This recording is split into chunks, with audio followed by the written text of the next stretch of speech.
I thought was interesting. Yeah, it's very sun-focused. And one of the things that I noticed, too, is I was trying to figure out how elves played into this, because you do hear a lot about elves. One of the things I read was that the spirits that created the sun inhabited the realm of the elves, and by including elves in the Yule celebration, it would help assure the coercion of the sun to return, which I thought was quite interesting. And, we talk about, the elf on the shelf, dun dun dun, or Santa's elves. This is how elves got incorporated into this whole Christmas tradition. That was interesting. That's actually something I did not know. Well, now you do. Thanks, Doc.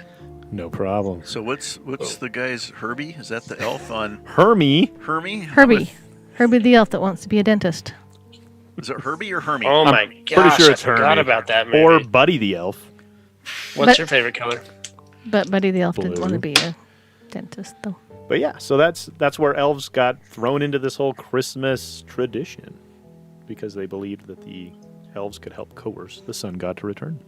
And you guys mentioned briefly about the boar, the Yule boar. Go into that a little bit. I find that fascinating. I don't know what more to say. I mean, they feasted on the boar, but it was based off the sacrifice. But yeah, it really represented the horn god. To your point, Merlin, this is something that I was reading up on. I have Nordic ancestry, Swedish ancestry, and every year we have a Christmas ham.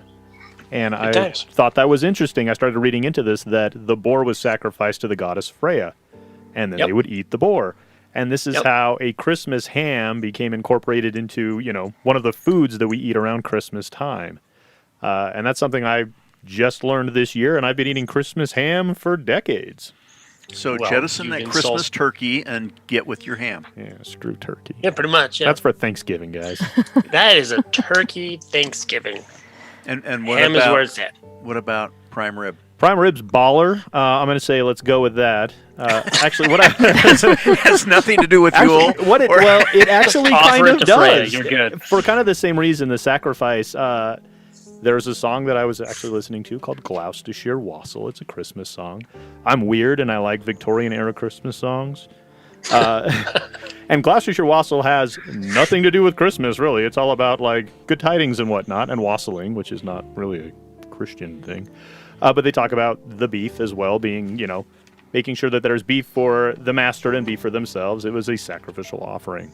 Wassailing itself is an interesting practice that I learned a bit about.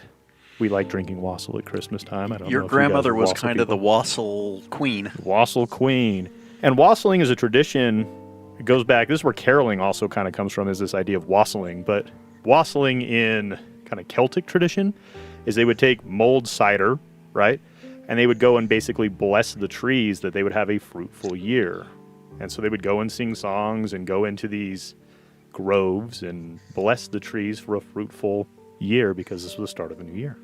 And sing, and that's where a lot of the Christmas caroling and the term tradition arrived. Yeah, the term wassail is from the Old English word washail, which means be well.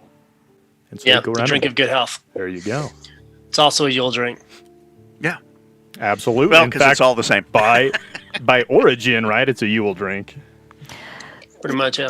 So one of the last things that I found super interesting, I don't know the last thing, but the last thing that I wrote down on this particular page of my notes says that in Wicca and paganism, the Celtic legend was that, with the dark and the light, there was a battle between the Oak King and the Holly King, and Oak represents the light of the new year, and he tries to usurp the old Holly King, who symbolizes the darkness. And there's some Wiccan rituals that will actually reenact this battle as part of their Yule festivities. Mm-hmm. And, holly is used a lot in Christmas. The holly berries, and there's a song. I won't sing the song for you, but holly berries and mistletoe. You're welcome. I don't sing. As you've heard a few times, I've tried little bits, and it goes very poorly. But just even holly is very much a Yule tradition that has been brought into and entwined with Christmas. So I've talked with Doc a little bit, and Raven has, about light and dark, and Merlin, you probably got some thoughts on this too, but the idea of darkness and light, and that darkness is not necessarily evil. No, and darkness is not. Can you guys go into that a little bit? Because I find that very interesting, and I think that ties in directly with what's happening with Yule and this time of the year. Yeah, Doc, you want to start? You want me to? Well, dark is dark and light is light, and really it's how they're applied, I think, that has significance. It comes back to that idea of intention, right? Yes. And in some ways, they're intimate lovers. You don't have dark without light, and you don't have light without dark. They need each other. They're dependent on each other. And as we go through these cycles, at certain points in time, one will have more power than the other. That's what this whole seasonal cycle's about, is that the dark rules for a period of time, then the light rules for a period of time, and it's at these points where things are in balance or transitioning that we tend to celebrate. Right. I have to send out little inspirational texts to certain people for different reasons during the week. And there was one that I found recently that said sometimes you feel like you're in a dark place, and that's not necessarily bad. The way the memes read was maybe your dark place means you've just been planted and you just need to grow. So that's one example, because I can hear people right now going, how is darkness not bad? It's not necessarily bad.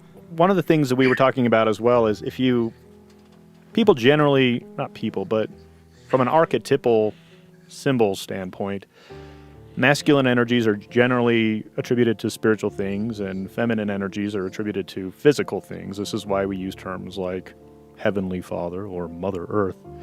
And all things are born in darkness. This was the whole point of even, Yule, is that the rebirth of the sun god happens at the darkest point of the year. The universe was created in darkness. We're born in the womb. Plants come from seeds. Birds come from eggs. They all come from places of darkness. Dark is not evil. Dark is where creation begins. This is a matrix for creation to happen. Yeah, and I think in the popular, culture, and a lot of people make an assumption that just because something is dark, it's evil. And I think that's something that people need to realize is not necessarily true. The dark is not evil. Right. Evil's evil. Right. And you can have someone that seems bright and charismatic and light and happy and be the most wicked entity there is. True. Absolutely. So evil is evil. Dark is not evil. Yeah, dark is dark, light is light. It's how it is implied. It's the intent that makes the difference. It's very true. I don't balance, like you said earlier. That's the key. I'm one who loves to embrace the darkness. Like, even just not necessarily like on an evil broad sport, but like the dark and night. Oh my gosh, it's the best. I love the night. The energy is different. It's more powerful for spells. Like, embrace the dark. It's not a bad thing. It's great. If you just clear your mind and just open up, you'll feel the difference. See, I'm there with you. I think my favorite part of the day is just the evening when the sun starts to go down. It's quieter. It seems calmer to me. Everything seems more relaxed. Right. The dark is the resting place. And I don't consider myself evil. I'm not perfect. But and Merlin, I've known you for quite some time, and I would never in a million years consider you an evil person. I'm pure evil. Ask my wife. Merlin, you mentioned balance. One of the other symbols of Yule is mistletoe. One of the most intriguing things about mistletoe that I found out is that it's a parasitic plant, right? It grows on something. It doesn't sprout from the ground. And it's greatly poisonous too. And it is very poisonous. But the thing about mistletoe is because it grows on trees, it's a parasitic plant. It doesn't come from the earth. It is suspended between heaven and earth. It's suspended between two worlds. And that's where they gave mistletoe magical properties. They attributed magical properties to mistletoe. And this is about that union of, you can call it the divine masculine, the divine feminine, or heaven and earth, or the light and the dark. And it's where those two things come together. It ends up becoming a symbol, once again, of union and growth and creation and fertility. And it can kill you. And it can kill you. And this is why the tradition of kissing under the mistletoe became a thing. And it can kill you. And actually, when mistletoe was harvested, especially from an oak tree, they used a gold sickle. It was a golden sickle that used to harvest it. And a funny thing is a lot of Christians, religions, banned mistletoe for any church decor, and there's a lot of them that still follow that ban. Oh, that's interesting. Well, because maybe it's too, maybe these sexual energies of mistletoe are just way too potent. People are kissing too much It's in the church. way too potent. I heard also that they would use the gold sickle or scythe to cut down the mistletoe, and if it happened to fall to the ground, all of its energy would be absorbed into the earth and it would lose its potency. It would deplete. And and you could only harvest it on the 6th day of the moon.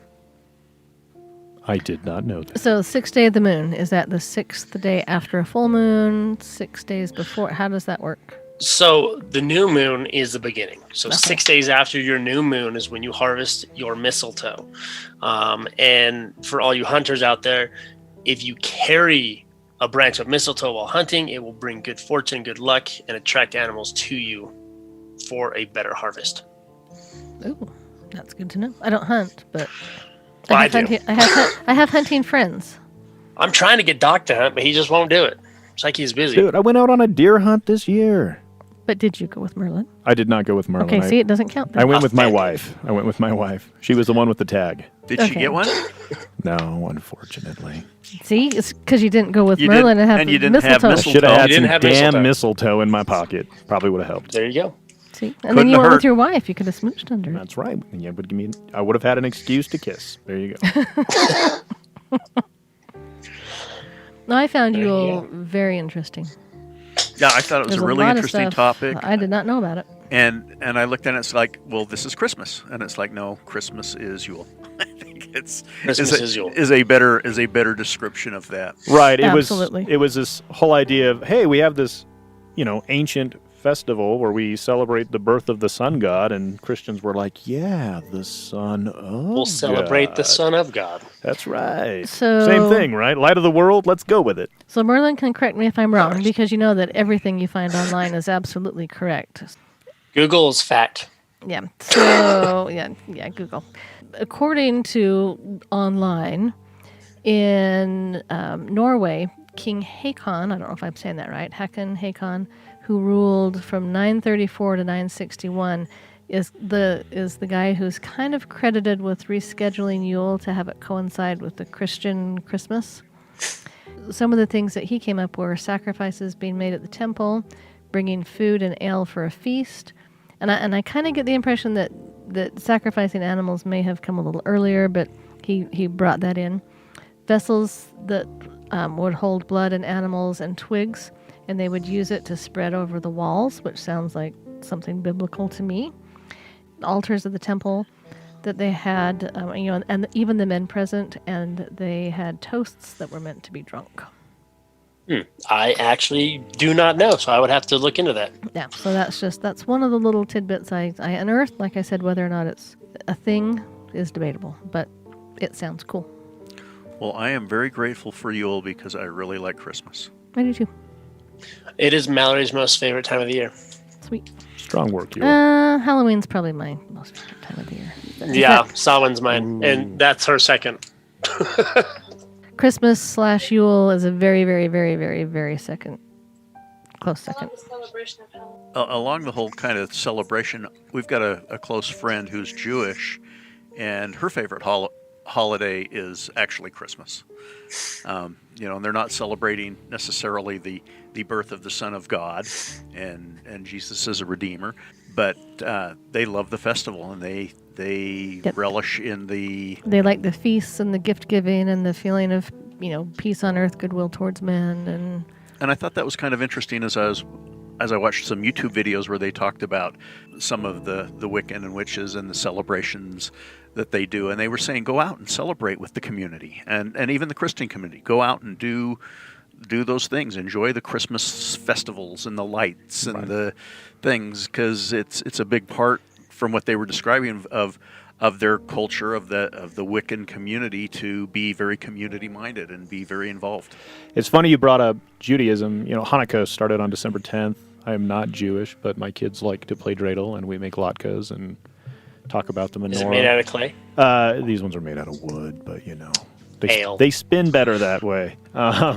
But we tried to incorporate some of these Hanukkah traditions as well. But Hanukkah is also the festival of light. I mean, that's what it's about. I mean, obviously, it's the Maccabees taking back the temple and being able to dedicate it. by burning their oil for a period of time, 8 days total. But it's a celebration of light. In fact, that was the holiday in which Christ made the statement, "I am the light of the world," and it has a lot more significance when you understand context. But it all ties back to light. This is Christianity, Judaism, paganism. This time of year, the rebirth of the light. Yeah, it is all about the light. It's about the light coming back from basically the dead, being reborn, right? Interesting stuff, and I think the idea of being able to understand other people's cultures and celebrations, I've joked Chinese New Year's. Yes, let's go. Hell yeah, let's go get some dinner. Sweet Chinese food, right? Well, and that's exactly it. My kids were like, "Dude, are we doing latkes? Are we playing dreidel?" And I'm like, "Sure, let's do it." My kids actually came to remind me that it was Hanukkah. Cinco de Mayo. We need to go get tacos. Tacos, baby. It's all right to embrace other people's and other cultures. It's okay to celebrate with others, and with respect. With respect. Don't appropriate, because that would be bad, I guess. But celebrate. Would be bad. You can't appropriate, but you can celebrate. Celebrate, guys. Yes, because culture, I love other cultures. It's so fascinating to learn other people's traditions. Although I think Christmas may have appropriated Yule. Yes, that's where my vote goes to. And I'm okay with it. Me too. But it's something, to me, Yule is something that, and again, Merlin, you can correct me if I'm wrong, but there are cultures that still celebrate that. But it's interesting because it's such an old, ancient ritual and celebration. Just to have it incorporated in Christmas, it's like it hasn't died. It might not be in its pure form, but it's still around. And everybody is celebrating it in some forms, whether they realize it or not. Well, believe it or not, almost every holiday that we celebrate is traditionally based off of paganism. I mean, Groundhog's Day is even a pagan celebration. Right. The problem is that these pagans were the worst record keepers in the history of mankind. And so even though we have all these celebrations, we still know very little about how they went about celebrating. Right. So we just make up our own stuff. Well, and the problem is a lot of them didn't keep record because they were executed. They were killed for witchcraft or burned to the stake because during that time frame, the hammer of the witches or the bane of the witches was allowed, and bounty hunters were allowed to just go kill and get a bounty on a witch. And so a lot of the tales, believe it or not, was written in cookbooks, written in journals, some in a secret language that only they could decipher. It was like a hidden message right in plain sight. And so the texts are there, we just don't know where to find them. And a lot of it was in oral tradition as well, right? Because they didn't want to be persecuted for having written statements about the way that they persecuted and killed. Exactly. Yeah. So it was very well hidden. Well, and the sad thing is a large part of why they were persecuted and killed is because back then, if you didn't understand something, it was scary, and you just would get rid of it, rather than try to understand it or sit down. Hey, let's talk. Tell us about why you think these things. So I think that's sad. Yeah, and a lot of it was driven by the church. Like, the kings were like, "Oh no, you will convert or you will die." Yep. Oh, you're a pagan, you're a heathen, you will die. And so a lot of it went into shroud and secrecy and in the night, and that's where really going into the night in the shadows came about, because couldn't do it during the day. Yeah. The safe place. The dark is safe, people. Well, this has been a great topic, and I've really enjoyed it. I think I've learned a lot from studying that.